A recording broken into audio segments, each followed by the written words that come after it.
मेरी तरफ रुजू कर लो, मैं तुम्हें ऐसा पावर दे दूंगा कि तुम्हारे सीने से एक कतरा निकलेगा जिसे अश्रो कहते हैं, आंसू कहते हैं। जब तुम्हारे उस खराब अमल पे वो पड़ जाएगा तो वो खराब अमल नष्ट हो जाएगा और तुम्हारा सरदारी में जीवन गुजारते रहो। तो सुनो, जिंदा रहो तो वो बिच्छू डरे और मर जाओ तो तुम्हारी कब्र पे भी वो बिच्छू आए और उस बिच्छू को कोई उस कब्र का चाहने वाला उठा ले तो उसको डंक नहीं मार सकता है। बेशक तुम्हारे हिंदुस्तान में ही है। एक अल्लाह के वली कहाँ है? मुरादाबाद के पास में, बरेली के आगे, उसका नाम है अमरोहा, हजरत शाह विलायत। ऐसे मुट्ठी में बिच्छू को बंद कर लो, डंक नहीं मारेगा। मालूम क्या हुआ? मन काना लिल्लाह काना अल्लाह लहू। जो अल्लाह के लिए हो जाता है अल्लाह उसके लिए हो जाता है। सुभान अल्लाह। अच्छा बोलो, बाघ से भय लगता है कि नहीं लगता है? बाघ से भय लगता है ना। लेकिन तुम जिस बंगाल के रहने वाले हो, इसी बंगाल में एक अल्लाह वाला ऐसा जिसका नाम मखदूमुल आलम शेख अलाउल हक वद्दीन गंजे निवात है, तुम तो बाघ को देर से देख के दूर से डरते हो, चीख दे तो तुम्हारी अवसान खता हो जाए। लेकिन सुनो, इसी बंगाल का रहने वाला एक अलाउल हक बंगाली, उसको सवारी करना होता तो वो किसी और चीज की सवारी नहीं करता था, शेर को बुलाता और सवारी करता। सुभान अल्लाह। बेशक बंगाली और नाज करो हजरत शेख अलाउल हक पे कि तुम्हारे समाज में कोई आया जिसने जमाने को बता दिया कि डरो नहीं, अल्लाह से डरो। ठीक है ना? किसी मोदी खाने से मत डरो। है मोदी खाने से भाई खाने की जरूरत नहीं है। मत डरो, अल्लाह से डरो। बाघ तुमसे डरने लगेगा, खुदा बुझ गया कि सुभान अल्लाह। बेशक सांप का काम है डस लेना। तो जितने लोग डर गए वो मुशरिक हो गए। सांप से डरने वाला मुशरिक हो गया, बाघ से डरने वाला मुशरिक हो गया, हाथी से डरने वाला मुशरिक हो गया। खुदा बुझते ना, तुम अगर मखलूक से डरोगे तो उसी को खालिक बना के पूजने लगोगे। लेकिन अगर अल्लाह की मखलूक से नहीं, खालिक से डर जाओगे तो सारा ज़ारे ज़माने की मखलूक जो है वो उस अल्लाह के वली से डरे। सुभान अल्लाह। बेशक खुदा बुझते से ना बाबा। मगर उसके लिए कष्ट बहुत है। सांप को कोड़ा बनाने में जीवन को नष्ट करना पड़ता है, दुनिया का कष्ट सहना पड़ता है, ठीक है, सब्र करना पड़ता है, मुसीबतों के दौर से गुजरना पड़ता है। सोना है ना, सोना तुम्हें बुझाने के लिए मुझे बहुत हल्के में आना पड़ता है।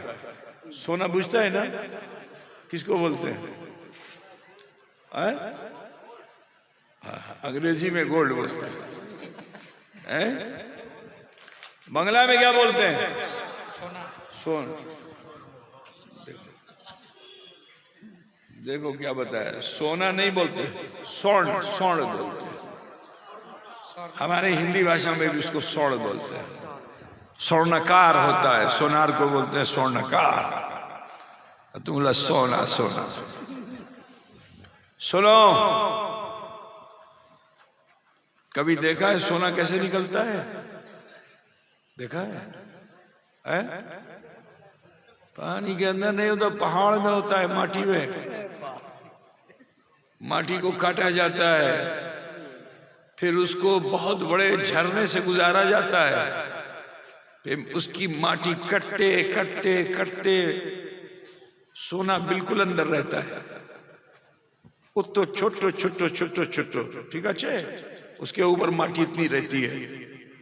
अब ये चीनने वाला चिंता है कि इस माटी में सोना है, तो उसको प्रेशर देता है, उसको धोता है, माटी को धोता है, माटी को धोता है, माटी को धोता है। अब धोते धोते धोते माटी गलती चली जाती है, यहां तक कि वो सोना निकलता है। सुभान अल्लाह। बोलो कितना कष्ट हो, है ना। फिर जब सोना निकल आता है तो भी कामयाब नहीं हुआ अभी, तो उसको क्या करता है कि भट्ठी में डाल देता है। सोना निकल आया तो सोने से तुमको क्या लाभ होगा? न बाली बना पाओगे, न नथ बना पाओगे, न टीका बना पाओगे, न झाला बना पाओगे। तो अब झाला अगर बनाना है तुम्हें तो फिर उसको आगुन में डालना होगा, आगुन में डाल करके उसको गलाना होगा। अच्छा, गलाने के लिए बैठ जाओ, लेकिन किसी से दिखा सिक्खा ना लो तो किचू पावे, सब आगुन में गल के वहीं शेष हो जाएगा, धुआं हो जाएगा, धुआं। तो उसके लिए किसी जानकार की जरूरत है, किसी सत्यवादी की जरूरत है ना। तो जब तक के उससे फन नहीं सीखोगे, सोना पा के भी नहीं पाओगे। सोने को कुंदन बनाने के लिए किसी सुनार की सोबत की जरूरत है। जब तक के कितना उसमें केमिकल डाला जाए, कितना पानी डाला जाए, कितनी आग में उसको गलाया जाए, तुम नहीं जानते हो, भस्म हो जाएगा सब। तो सोने को बचाने के लिए बड़ी मेहनत करनी पड़ती है।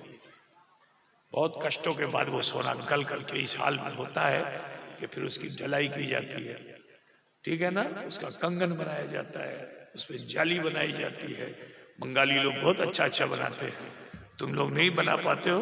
हुगली के जितने बंगाली हैं यही काम ही करते हैं, है ना। हावड़ा हुगली के सब बंगाल के लोग यही करते हैं, सोनार है सब, पूरी दुनिया में छाए हुए हैं। और तुम लोग खाली जो है आलू बोते हो बस, खाली आलू पे लगे हुए हो। हाँ, ये बंगाली बता सकता है कि हीरे की अहमियत क्या है, क्योंकि बंगाली ही को मालूम है कि हीरा कैसे तराशा जाता है। पूरी दुनिया में ये बंगाली हीरा तराशने के लिए जाता है, लेकिन अफसोस है कि हम अपने समाज में हम अपने को तराश नहीं पा रहे। मेरे अजीज, ये दुनिया दारुल अमल है। यहाँ बहुत मेहनत के बाद कोई चीज मिलती है, बहुत कष्टों के बाद कोई चीज हासिल होती है, बहुत परेशानियों को बर्दाश्त करना पड़ता है, तब कोई चीज हासिल होती है, ठीक है ना। आओ मैं तुम्हें बताता चलूं, ज्यादा लंबी बात नहीं करनी है मुझे। जिस वक्त अल्लाह के रसूल सल्लल्लाहु अलैहि वसल्लम खातिमुल अंबिया, मुख्तार कायनात, मालिक कुल जनाब मोहम्मद रसूलुल्लाह सल्लल्लाहु अलैहि वसल्लम इस दुनिया में तशरीफ लाए, सारे जग में खुशियां मनाई गई। 40 साल तक उसी मक्के में किसी ने आपको छेड़ा नहीं, किसी ने आपको परेशान नहीं किया। 40 बच्छर गुजर गए, लेकिन अल हक़ मुर्रुन, हक कड़वा होता है। जब उन बातिल परस्तों के दरमियान मुस्तफा जाने रहमत सल्लल्लाहु अलैहि वसल्लम ने एलाए कलमतुल हक किया, तो जानते हो मेरे रसूल के दुश्मनों में सबसे पहले दुश्मन का नाम अबू लहब है, जो जनाब मोहम्मद रसूलुल्लाह का सगा चाचा है। रिश्ता नहीं, अबू लहब सगी चाची, उम्मे जमील नाम है। क्या नाम है?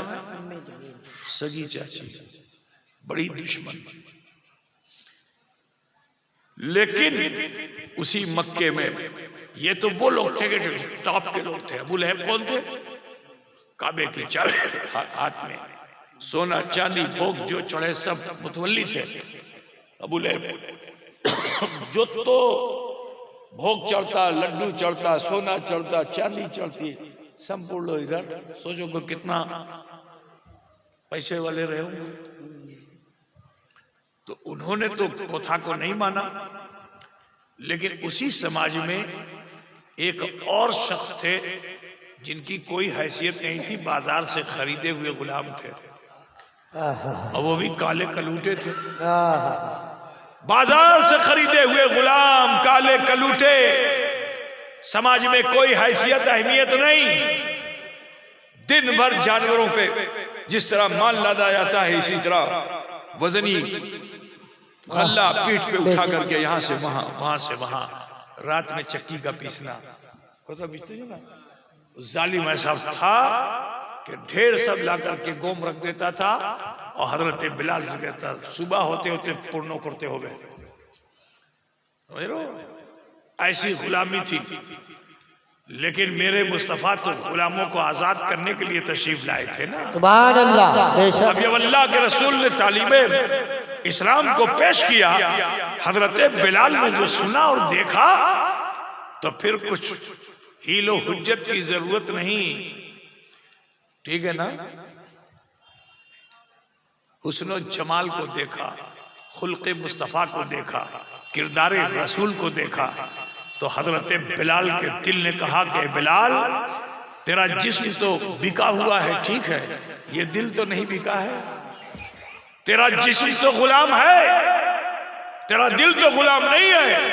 तो इस दिल को मुस्तफा के कदमों पे निसार कर दे और पढ़ ले कलमा ला इलाहा इल्लल्लाह मुहम्मदुर रसूलुल्लाह। सुभान अल्लाह। बेशक। तो बिलाल हबशी ने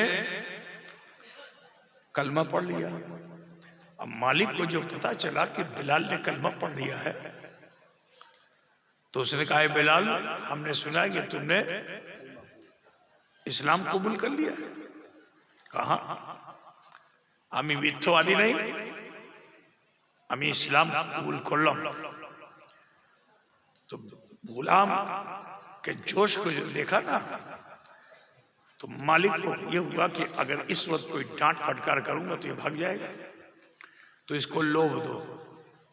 आज समाज के अंदर जो बुराइयां फैली हुई हैं, उसकी एक वजह यह है क्योंकि समाज में लोभ बहुत है, और इसी लोभ की वजह से इंसान चोरी करता है, झूठ बोलता है, डाका डालता है, जुल्म करता है, सितम करता है, बुराइयां करता है।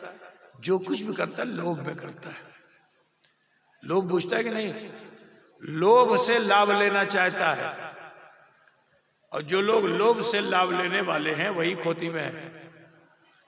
कदर बुझते से ना, तुम्हारी भाषा में बोल रहा हूं, अगर समझ में आए तो बहुत अच्छी बात है। लोभ बुझता है कि नहीं? लालच बुझते हो कि नहीं? लोभ नहीं बुझते हो? मैं तो बंगला में ढूंढ के निकालता हूं भाई, है ना। लोभ नहीं बुझता। तो जो लोग लोभ से लाभ चाहते हैं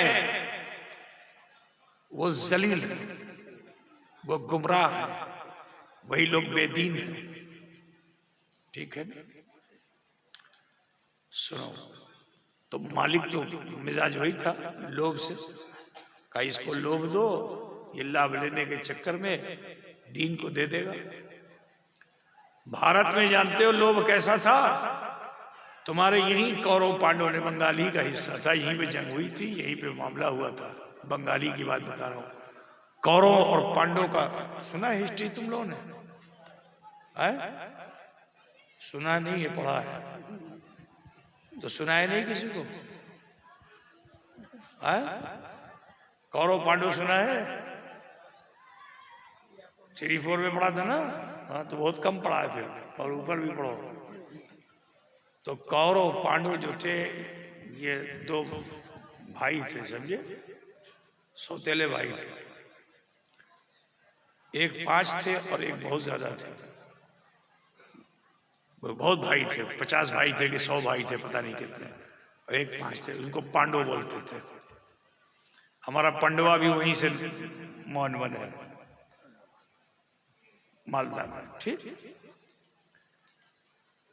अब बैठ गए जुआ खेलने के लिए। दिवाली आ गई, तो जब दिवाली आई तो जुआ खेलने बैठ गए। अब जो तो दिवाली में दिवाला होता है ना। बैठ गए, अभी टका दिया, पैसा दिया, जमीन का कागज रख दिया। लोभ बढ़ता गया तो कहा, ठीक है আমি আমার अर्धांगिनी এখানে लाबो। अर्धांगिनी बुझता है कि नहीं बुझता है? अर्धांगिनी लाबो, हम उसको यहां खड़ा करते हैं, आओ खेलो। आखिरकार पांडव की अर्धांगिनी जो है कौरव ने ले ली, जीत गया।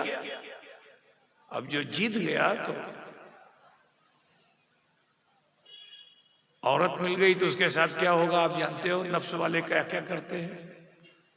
तो ये भी नहीं सोचा कि मेरे भाई की बीवी है, सारे भाइयों ने मिलकर के उसकी साड़ी खींचना शुरू कर दिया, साड़ी।